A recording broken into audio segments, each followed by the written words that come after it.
We believe that God's heart is for all peoples, every nation, language, and tribe. Here are some ways you can share that gospel with people you love.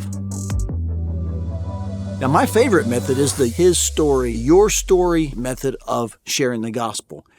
I'll just write that out for you because this is a good way to kind of keep it in mind. You start with your story, which is your testimony, and you weave in his story at key moments.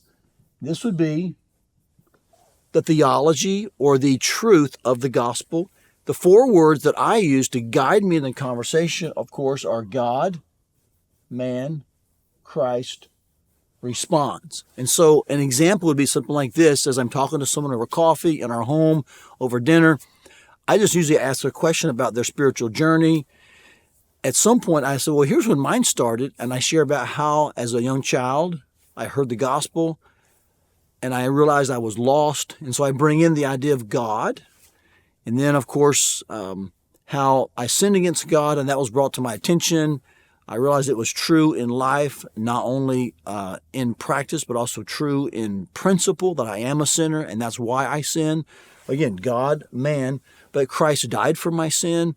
And, of course, now God calls me to respond to that. Now, I do that over, several minutes in a narrative fashion, but it's my story about how God brought me to himself through the realization of these truths, and that's his story. And of course, at the end, I explain how I responded.